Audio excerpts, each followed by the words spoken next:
Hi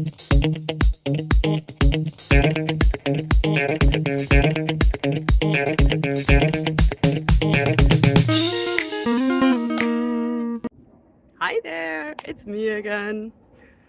So you all probably recognize the plant that's behind me, right? So the question today is, what will happen if I touch it?